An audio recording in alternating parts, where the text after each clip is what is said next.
ವಿಶ್ವವಿಖ್ಯಾತ ಮೈಸೂರು ದಸರಾ ಮಹೋತ್ಸವ 2026 ಇನ್ನೇನು ಶುರುವಾಗುತ್ತೆ. ಗಜಪಡೆಗೆ ಚಾಲನೆಯನ್ನ ಕೊಟ್ಟಿದ್ದಾರೆ ಉಸ್ತುವಾರಿ ಸಚಿವ ಯತೀಂದ್ರ ಸಿದ್ದರಾಮಯ್ಯನವರು.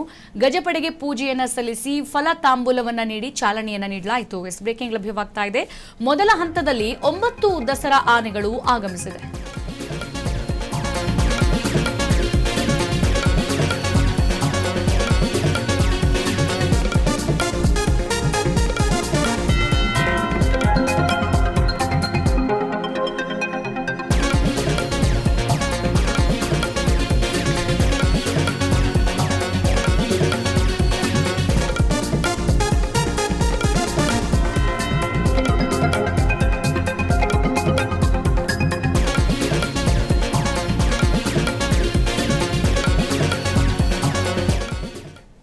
ವಿಶ್ವವಿಖ್ಯಾತ ಮೈಸೂರು ದಸರಾ ಮಹೋತ್ಸವ 2026ಕ್ಕೆ ಎಲ್ಲರೂ ಕೂಡ ಕಾತುರದಿಂದ ಕಾಯ್ತಾ ಇದ್ದಾರೆ. ಈಗ ಗಜಪಡೆಗೆ ಚಾಲನೆಯನ್ನ ನೀಡಿ ಉಸ್ತುವಾರಿ ಸಚಿವ ಯತೀಂದ್ರ ಸಿದ್ದರಾಮಯ್ಯನವರು ಉದ್ಘಾಟನೆ ಮಾಡಿರುವಂಥದ್ದು. ಹಾಗೆ ಇಲ್ಲಿ ಗಜಪಡೆಗೆ ಪೂಜೆಯನ್ನ ಸಲ್ಲಿಸಿ ಫಲ ತಾಂಬೂಲ ನೀಡಿ ಚಾಲನೆಯನ್ನ ಕೊಟ್ಟಿದ್ದಾರೆ. ಮತ್ತೆ ಗಜಪಡೆಗೆ ತಾಂಬೂಲ ನೀಡಿ ಸ್ವಾಗತ ಕೂಡ ಮಾಡಲಾಯಿತು. ಮತ್ತೆ ಮೊದಲ ಹಂತದಲ್ಲಿ ಆಗಮಿಸಿದೆ 9 ದಸರಾ ಆನೆಗಳು ಅನ್ನುವಂತಹ ಮಾಹಿತಿ ಗೊತ್ತಾಗ್ತಾ ಇದೆ. ಸೊ ಅದರಲ್ಲಿ ಯಾವೆಲ್ಲ ಆನೆಗಳು ಬಂದಿದ್ವು, 9 ಆನೆಗಳು ಅಂತ ನಾವು ನೋಡ್ತಾ ಹೋಗೋದಾದ್ರೆ ಮೊದಲೇದಾಗಿ ಧನಂಜಯ, ಹಾಗೆ ಮಹೇಂದ್ರ, ಏಕಲವ್ಯ, ಪ್ರಶಾಂತ್, ಗೋಪಿ ಮತ್ತೆ ಶ್ರೀರಾಮ, ಸುಗ್ರೀವ, ಲಕ್ಷ್ಮಿ, ಕಾವೇರಿ ಆನೆಗಳ ಪಯಣ ಈಗ ಮೈಸೂರಿಗೆ ಕಾಲಿಟ್ಟಿದೆ. ದಸರಾ ಗಜಪಡೆ ಕಾಡಿನಿಂದ ನಾಡಿನತ್ತ ಹೆಜ್ಜೆ ಹಾಕಿರುವಂಥದ್ದು.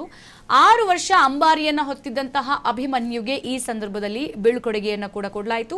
ಅಭಿಮನ್ಯು ಆನೆಗೆ ಗಜಪಡೆಯದ ಈ ಒಂದು ಗಜ ಪಯಣದ ವೇಳೆಗೆ ಅರಣ್ಯ ಇಲಾಖೆ ಬೀಳ್ಕೊಡುಗೆಯನ್ನು ಕೊಟ್ಟಿರುವಂಥದ್ದು. ಯಾಕಂತಂದ್ರೆ ಅದಕ್ಕೆ ವಯಸ್ಸಾಗಿದೆ. ಸೊ ವಯಸ್ಸಾಗಿರೋದ್ರಿಂದ ಮತ್ತೆ ಅತಿ ಹೆಚ್ಚು ಭಾರವನ್ನ ಹಾಕೋದಿಕ್ಕೆ ಸಾಧ್ಯ ಆಗೋದಿಲ್ಲ. ಹಾಗಾಗಿ ಬೇರೆ ಆನೆಗೆ, ಬೇರೆ ಕಟ್ಮಸ್ತಾಗಿರುವಂತಹ ಆನೆಗೆ ಚೆನ್ನಾಗಿ ತಿಂದು ದೇಹ ಬೆಳೆಸ್ಕೊಂಡಿರುವಂತಹ ಗಜಪಡೆಗೆ ಈ ಒಂದು ಅವಕಾಶವನ್ನ ಮಾಡಿಕೊಡ್ಲಾಗುತ್ತೆ. ಹಾಗಾಗಿ ಈಗ ವಿಶ್ವವಿಖ್ಯಾತ ಮೈಸೂರು ದಸರಾ ಮತ್ತೆ ಯಾವಾಗ ಬರುತ್ತೆ ಅನ್ನುವಂತಹ ಕುತೂಹಲ, ನೋಡೋದಕ್ಕೆ ಚಂದ. ಆನೆಗಳಿಗೆಲ್ಲ ಮೆರವಣಿಗೆ ಮುಖಾಂತರ ಅಂಬಾರಿಯನ್ನು ಹೊತ್ಕೊಂಡು ಬರೋದು, ಬಣ್ಣ ಬಣ್ಣವಾಗಿ ಆನೆಗಳನ್ನ ಬಣ್ಣಿಸಿ ಆ ಗಜಪಡೆ ಬರೋದು ನೋಡೋದಕ್ಕೆ ಚಂದ. ಸದ್ಯ ಈಗ ಅಲ್ಲಿನ ಉಸ್ತುವಾರಿ ಸಚಿವ ಯತೀಂದ್ರ ಸಿದ್ದರಾಮಯ್ಯನವರು ಇವತ್ತು ಗಜಪಡೆಗೆ ಚಾಲನೆಯನ್ನು ಕೊಟ್ಟಿದ್ದಾರೆ.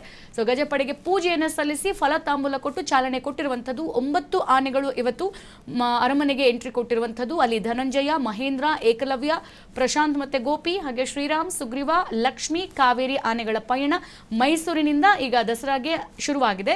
ಈಗ ದಸರಾ ಗಜಪಡೆ ಕಾಡಿನಿಂದ ನಾಡಿಗೆ ಹೆಜ್ಜೆ ಇಟ್ಟಿರುವಂಥದ್ದು. ಅಭಿಮನ್ಯು ಸತತ 6 ವರ್ಷ ಅಂಬಾರಿಯನ್ನು ಹೊತ್ತಿದ್ದು. ಸೊ ಹಾಗಾಗಿ ಅಭಿಮನ್ಯುಗೆ ಬೀಳ್ಕೊಡುಗೆಯನ್ನು ಕೂಡ ಕೊಡಲಾಯಿತು. ಅಭಿಮನ್ಯು ಆನೆಗೆ ಗಜಪಯಣದ ವೇಳೆ ಅರಣ್ಯ ಇಲಾಖೆ ಬೀಳ್ಕೊಡುಗೆ ಕೊಟ್ಟಿದೆ. ಹಾಗಾಗಿ ಮುಂದಿನ ಈ ಸಲದ ಒಂದು ಅಂಬಾರಿಯನ್ನ ಯಾವ ಆನೆ ಹೊರುತ್ತೆ, ಯಾರಿಗೆ ಕೊಡಲಾಗುತ್ತೆ ಅನ್ನುವಂಥದ್ದನ್ನ ಕಾದು ನೋಡಬೇಕು. ಸದ್ಯ ಎಲ್ಲರ ಚಿತ್ತ ಮೈಸೂರು ದಸರಾದತ್ತ ನೆಟ್ಟಿದೆ.